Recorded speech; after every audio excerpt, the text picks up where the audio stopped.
correct me if I'm wrong, but did you retire or did you take time off? I Or did. I did. Well, I mean, I think it's like honestly, I have to look at it and like with the, so many girls that come back, I feel like we all take breaks. I just took a really long break, and you think that plans are going to go one way and they don't, and your path twists and turns, and here we are again. you come back, what are the biggest changes you notice immediately?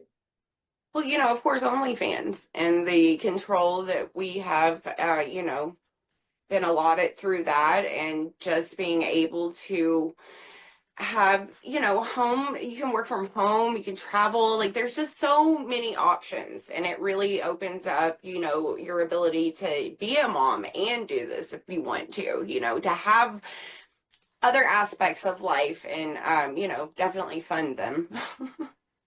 Tell me about your OnlyFans. So it's been a wonderful platform for me to, express myself creatively, and have all the creative control. Whereas when I started in the industry, it was very different. I didn't have that. The producers, directors, and studios did. So it feels good to be in control of my image. And, I feel like girls really understand their angles. They put more care into the post product. And I don't know, it makes a closer dynamic with your fans. And it's a more real and genuine experience, which I thoroughly enjoy, because without the fans supporting this, there would be no industry.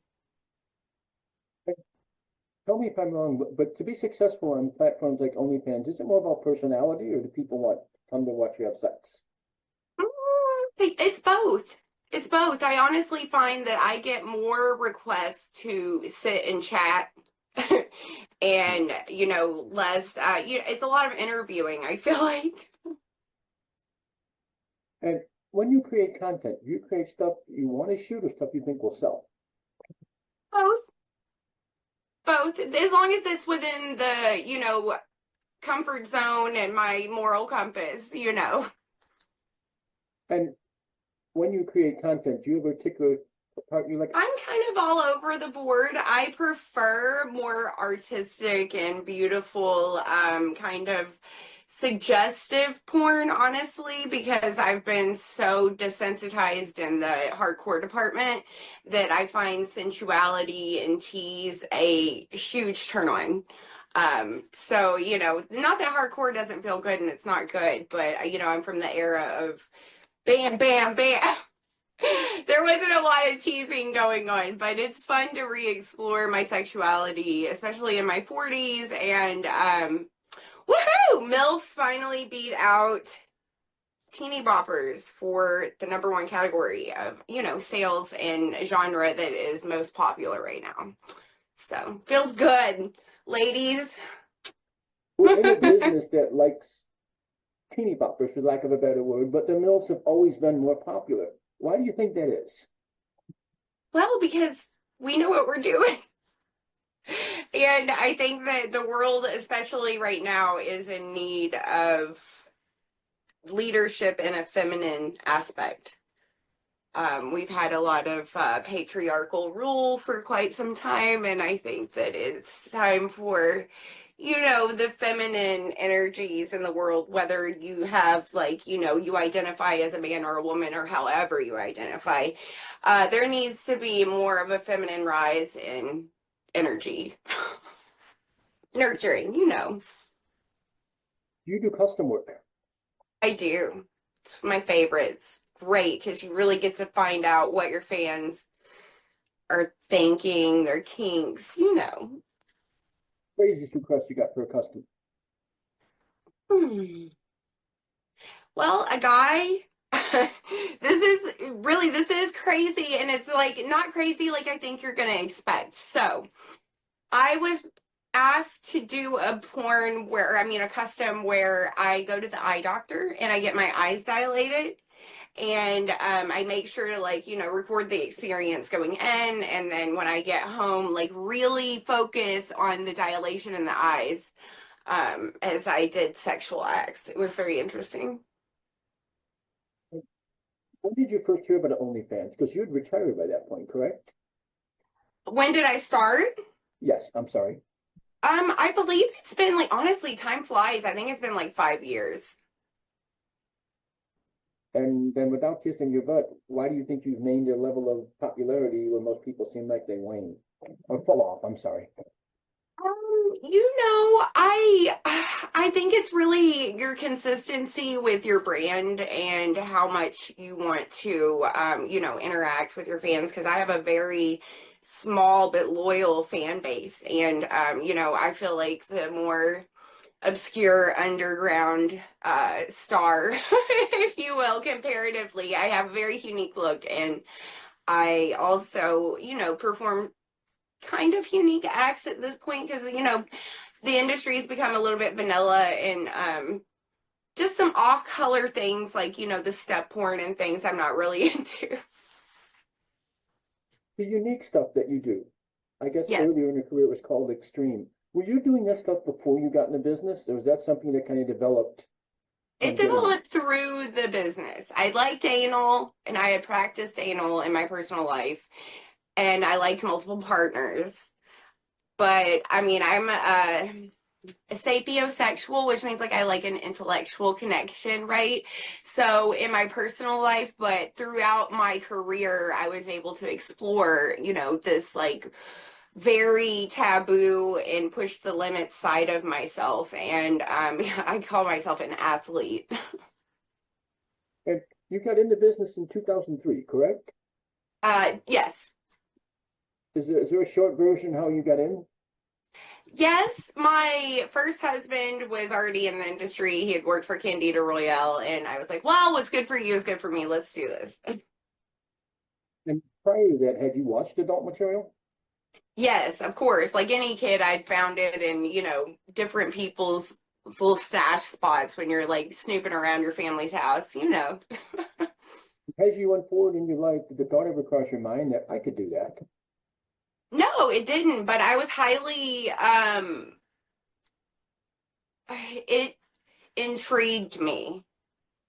And I had favorite shots. Like I had an obsession with drawing dicks after that. Like, cause in like my favorite part of the whole magazine was the cum shot, like in the air, catch it, it was just so classic. And I don't know, I really enjoyed that crescendo, if you will. Drawing penises, did you draw them for length? Did you draw them for ones you All imagine? sizes, shapes. It was like the texture. It was like a fascination. I think, honestly, with a world just full of phallus and masculine energy. And I was just kind of like, I don't know, picking up on it. And then cum shots. Were you imagining you doing the cum shots? Were you imagining what it would look like? No, I was just focused on the act itself. It was just mesmerizing for me. It felt like that was a magical moment, which in porn we know is. And you get into business. Do you have any preconceived notions before? Like, have you heard anything about the adult industry? Anything? You hear a few things and you think you understand. And I mean, to me, it's like, I guess, like real movies, honestly. Like, today the creators, I mean, a lot of people use their phone, but I come from an era where people like, tethered their cameras to monitors and like sat behind the monitor, like, taking, you had people taking time to make sure that the editor make, all their cuts. It was just, it's like photography. Like when I was in high school, I was a part of the photography era where you got to like develop your film in the dark room and then, use all of the chemicals in the bag. And it's just like such a process that has been lost. But, there's a few that still practice the lost art. But yeah, no, technology has changed everything, definitely. And the way that we create, I was buying lights and a whole like setup for shooting and all the LED lights and things. I come from an era of gels where your lighting would come in and it would be hot and you would have to change colors. Now you just like switch it on and off. It doesn't get hot. It's like it's pretty cool. I started in the '80s, so I know exactly what you're talking about. I miss it 100%. It's fun. It was fun and creative, and it is like one of the skill sets like calligraphy and Right. refurbing old cars. I'm sure there will always be a market for it, but it'll be niche. Do you remember your first scene you shot? Was it with your Oh husband? Was it with yes, somebody else? Dirty Powers, or I mean Ed Powers' Dirty Debutantes.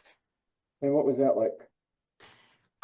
Not what I expected because that one I did show up to Ed's house and that was like my first like pro shoot, right? And but Ed was such a gentleman and a bit like, oh, this guy's a perv, but it didn't really bother me. You do the first scene, I'm guessing it goes well. Do you immediately start shooting a lot, or do you maybe wait and take some time and figure out whether you want to keep doing this? No, I hit the ground running. A lot of girls would start their career by like, oh, I only do girl girl, and then like, oh, they'll move to vag, and then they'll do anal and like gangbangs at the end of their career. I kind of went with the whole hit the ground running. I'll do anal immediately out of the gate and just, no need to like hold back. And correct me if I'm wrong, but was it a year later, 2 years later, you won Performer of the Year from AVN? Yes, I believe it was like 4 years later, maybe. Yeah, 2000. No, 2 years later, sorry. And And lots of nominations and it just so honored to have been so recognized during my career and got inducted into the AVN Hall of Fame in 2024.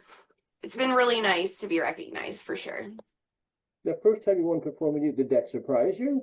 Because I mean, if you're doing A and everything right away, I was up against a big group of girls that all of us held our own. That's for fuck's sake, sure, And so I believe it was me, Sandra Romaine, Melissa Loren. There's some other girl I can't remember exactly, but like the list of names of the nominees were incredible. So I was really hoping, and I had just shot Catherine with Michael Ninn, which had a lot of push behind it. So I was hoping that that push was what would get me the award. And I mean, I really do think that Eddie Van Halen's involvement in that project and Michael Ninn and the culmination of everything at the time, the energy was magical and right there for, me to win. and the Michael Ninn project, was that a 1 day shoot, two, three? Oh no, that was multiple. That was like shot over 4 weeks because we shot the first half in Los Angeles on film, actual film, and then we shot the other part of it at the DreamWorks studio in Budapest. And correct me if I'm wrong, did Eddie show up at the party, play at the Yes, party, yes, he did. He showed up on perform? set. Yeah, he showed up on set and definitely freaked me out because well this was like initial meeting him. I had no idea that he had a crush on me apparently. So then someone comes up to me while I'm in the makeup chair and they're like, hey, Eddie Van Halen's downstairs and he wants to meet you. And I'm like, you're fucking joking, no way. And anyhow, yeah, sure enough, and there he was in all his Eddie Van Halen glory and his ripped up jeans, no shirt, bomber jacket, smoking loon, bottle of wine, like the whole bottle with a cigarette. I was like, oh my God, like quintessential classic. It was something else. Did he watch the filming of your scene? Yeah. And there, I don't kiss and tell, but that wasn't back in the day when everybody had camera phones, but yeah, he was going through his divorce with Valerie Bertinelli at the time. Right. And yeah, it's always fun to be at the right place at the right time. No, I was just curious as to like, would that turn you on more? Like, dude, Eddie Van Halen is like right here. Like, how cool. It was really hot. I mean, I think I was overwhelmed with his star power and like him being interested in me. It was like quite an experience, it's fun. You finish the movie, you go to the party. Does he remember you then? From like, hey, I watched your scene. Like, you guys run into each other at Well, the I party? mean, yeah, he's kind of, I think, built a relationship with me at this point, beyond my understanding, even. As a lot of my fans do, they get really close to you. And I feel like he definitely had his moments prior to meeting me with the. When you started, did did you have an agent or manager? Did someone suggest to you, hey, if you start doing anal and stuff right away, you'll become more popular faster? Well, I just saw the trend and where the market was going and what the studios and the directors were pushing the girls to do and what was, getting good reviews from the magazines and, just falling in alignment with that trend and then, having it kind of be a challenge, which always works great with my personality. Um, it was fun. It was like, we're in an era where we're like, oh, everybody gets a trophy kind of thing. But like I'm from the era of porn where like girls had to show up and they had to show up. I mean, like show up and do their fucking job. Like, we're doing double anal today, girls. We're like, 16 hours on set, just a different time, and I appreciate like the work ethic that goes behind that, and also just the camaraderie and skill set with all the women that I worked with during my time. Beautiful, capable, talented, smart, and just sexy women. Did you do a Jim Lane movie? Was there something, Oh the yes, so violation or many, something? so many. I have, yes, one of my I hired Jim to work for my production company, so he shot most of my movies. As well as, prior to that, I worked for Jim a lot. I did he shot also The Violation of Audrey Hollander, which won all best girl sex scene, my first award from AVN. And you're doing extreme stuff. For you, at that point, what would you have considered to be the most extreme thing you did? Oh, well, I mean, I gotta say that like double anal was like super extreme, but I mean, you could say that coming out of the gate with like a 20 guy gangbang was pretty extreme too. I don't know. I'm like always trying to top myself. It's me against me in my world. And that gangbang, did you want to have sex with 20 guys at that point, or did you figure that would be a good marketing thing? Well, it was presented to me as marketing, and they wanted to know how I felt about it, and I was good with it. I was wanting to, but I did have Ashley Long help me, which I felt better having another girl there. But it was empowering to be able to, manage that much meat at once.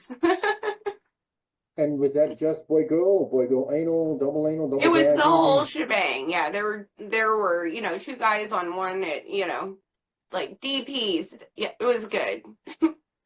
And you mentioned Jim Lane. Did you like the way he shot? Did you guys just connect personally? Like what was? Well, we connected personally, and I like the way Jim shoots. Jim is very, I mean, he shot more porn than anybody in porn, and he's a legend. I love Jim, and he knows what the fuck he's doing. So he's a pleasure to work with, and it's always a good day when I set with Jim. You mentioned you started a production company. Was that because you felt maybe you could do some different type of stuff, or is that because you maybe didn't want to shoot for companies anymore, or what was? Well, I got approached by, a couple that already did distribution internationally. I mean, yes. And so they wanted to be able to do it like in America. So their business arrangement with me and my partner at the time, allowed them to have American distribution.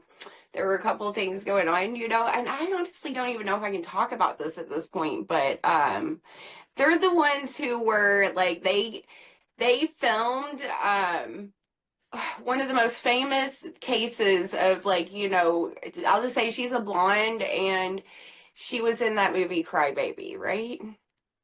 Yeah, you know what I'm talking about. Anyway, Yes, yes. so their dynamic with me was really awesome because it allowed me to create all of these wonderful movies that were like incredibly hardcore, and the vision was more gonzo based, but still like just fun little scenarios in each one, and like we used a lot of like bands and rock music to kind of incorporate our own style into the shooting, and it was cool. We did a series called Live and Loaded, And that was like live sex shows, like one in Switzerland. And it was just, it's really cool. Back in the day, like, I don't know, nothing is ever the same, right? Every time I go to New York City, every New Yorker is like, it's not the same as, because they'll ask me when the last time I was there. But nothing is. Everything changes, right? So.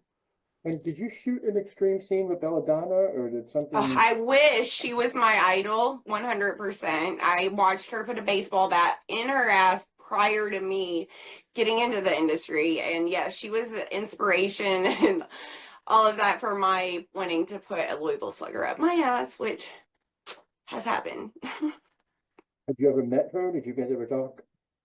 No, unfortunately we didn't. We were in the same movies a few times, but didn't get to cross paths. When you retired, did something happen where you just felt like you'd had enough of the business, or is it a thing that was coming up? I like porn was like fucking humping during my era. So like you could work like 2 scenes a day sometimes and work every day a week. It was, I mean, I shot over 500 scenes. So I think I was just like experiencing a little burnout. I was ready for like a just chill phase in my life for sure. People always wonder where famous adult stars go when they retire. Is it like a retirement home, or is there someplace like an island? No, Like, we usually what go happens? off to either, attend to life in some way or another, how humans do with school or kids or adventures, one of those. Was it difficult for you to step away from the Aubrey character? It is somewhat, it's a transition. You definitely, it's interesting that you say that because, like, yes, I have to prepare myself when I do become Audrey, and it's like a double life for sure. And as much as like I do put a lot of like my personal like self into the character of Audrey, yes, it is difficult to take the hat off sometimes, and then you get confused. Well, how much different is one than the other? Quite a bit. Honestly, I'm kind of conservative in my personal life, and you wouldn't think the character, Audrey, you wouldn't assimilate the two at all. Like they're totally opposite. And sexually speaking, which one was freakier, I guess? Oh, Audrey, for sure. Like she's the outlet to, I mean, Audrey, I feel like is like the version of myself that can handle this world, can handle the men, can like, be really secure in her masculine energy as well as her femdom like energy. Whereas the other part of myself just wants to kind of be like, feminine and safe and in a different, like, state of being, more peaceful. Audrey's much more predatorial, for sure. And then, have you shot with Jim again since you've been back? Oh, sure. Absolutely. Yes. Sugar Mama Overload was the first one. And then I think, anyway, yes, it was for adult time. And correct me if I'm wrong, but a lot of stuff back in the day that was considered really extreme now is almost normal now. I mean, yeah, we desensitize ourselves to things, right? But there's not a large group of girls that I think that are like doing the acts necessarily. And do you think, in a sense, we've also desensitized the audience? Sure. Sure. Absolutely. And in today's market, I guess, do you think the stars like yourself would have blown up as big now? Because there seems to be a lot of people who, to be honest with you, don't want to be here. They're just doing this stuff for money, let's say. Yeah. And, Yeah. and Well, I mean, let's face it. Like money is a very dominant factor in all of our choices and, doing this. But through the choice of doing it and being brave enough to say, hell, if with no risk, no reward sort of mentality, you get the pleasure of trying it if you want to. Because, I live in a time in the world where women have more rights than they ever have. And it's a really cool thing to be exercising all of them, and not only exercising them, but like, woo, let's be Yeah. loud about it. And do you strictly do OnlyFans now, or are you working for studios No, again? I still work for some companies, yeah. But it's nice because you can be select. I do like 5 movies a year to stay relevant, and among the stars that are active in the industry, it's been fun getting to know the industry again, like I said, and seeing the people and the players who are new and on the scene. And are there any of the performers that were around when you were in the business before that are still working that Sure, yes, yes. Not many of us though. at this point, do you have goals? Do you want to win like awards and stuff again? Here's the thing. I'm enjoying my life. My goal is to, explore my sexuality in a way that's not driven by, people's desire to see something, basically the studios, directors, like marketing, all of that. I'm trying to, as much as possible, like put my real self and like have this genuine and authentic experience. So that, whatever I choose to do next, it wasn't so contrived, I didn't want the world to like end. I didn't want to end my legacy and the world see me, doing things that were definitely directed by other people. So now I'm directing my life and people get to be a part of my personal journey, which is, one of the beautiful things about OnlyFans. You meet newer people in the business now. Oh my God, I told you all this stuff. Do they ask you for advice? Do you give them advice? Do you? Of course, of course. I love to, help anyone that needs advice. But I feel like I get a lot more advice these days than give. But, it just depends. Of course, I've always been asked anal advice, always. And I'm always here for you, ladies, guys, whoever, however you identify. I got your back. And starting back, growing up, did you go to a public school or private school? I went to public, but I went to a public magnet school. So, In grade school, do you have a favorite subject? of course, art. And growing up, did you want to be a teacher? Do I have that right? Yes, yes, I did. High school, were you popular? Were you a loner, a geek, a Oh nerd? yeah, no, I was very popular. I got voted most flirtatious. Were you popular with the boys? Of course, guys and girls, and I hung out with like multiple groups, like punk rockers, like, I was a cheerleader, so like I hung out with like the jocks, but I also hung out with like the hippie kids, I liked a little bit of everything. I'm eclectic like I am now still. And were you aware of the effect you had on boys at that point? Not as much as I am obviously now. Uh, in high school or anything, did you do any modeling or anything? Yeah, just a little bit, but yes. You mentioned photography. You were a photographer back then, correct? Yes.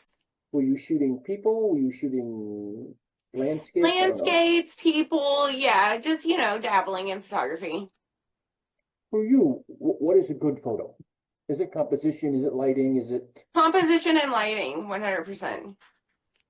And then when did you start actually modeling, I guess? Was that like an agency, somebody reached out to I you? was, no, I was modeling and doing like beauty pageants at like 12, 13. Did your mother get you into that? Had you seen Of it on course. TV or something? It's almost like the South just like prunes us girls for porn. Uh, you finish high school. Do you go to college? Do you get a job? Do you? Yeah, I went to junior college in my hometown, and then I left and went to New York and then New Orleans and went to Loyola University, and that's when I decided like junior year I'm not going to be a teacher, you know. In college, did you have your wild, crazy sex phase? Of course, and I was in New Orleans, so it was easy to accommodate. Then how do you make the journey where you mentioned to get into adult? Were you going to adult, like, or Well, watching because adult my movies? partner that I was in school with and like that whole experience, he had done porn before me. He was 15 years older. Sorry. Got that. Is there any part of this journey in your life that surprises you up to this point? Amazes you, shocks you? I don't know. That I would, oh, yeah, I'm shocked that I still have the desire to do this and that I, feel it necessary in my life to like play this part of myself out on the, stage of Earth. For you, has your perspective of sex changed from getting in this business? Yes, absolutely.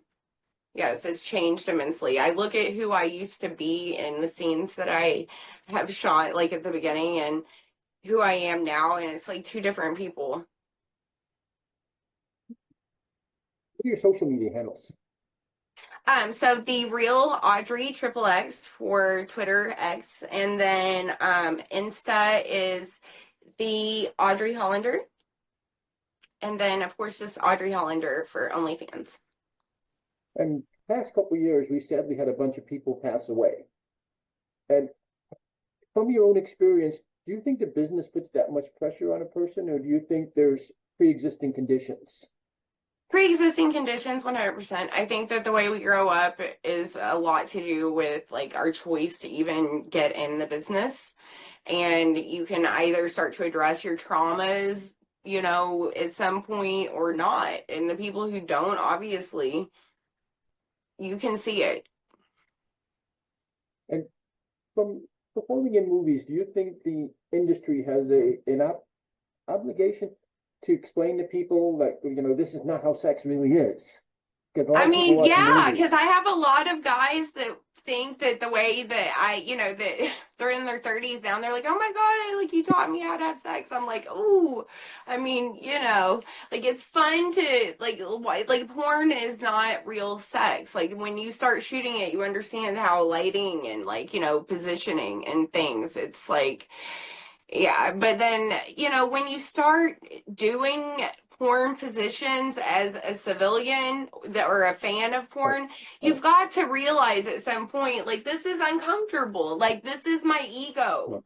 right, It's got to, because, like, right. things feel good and then things look good.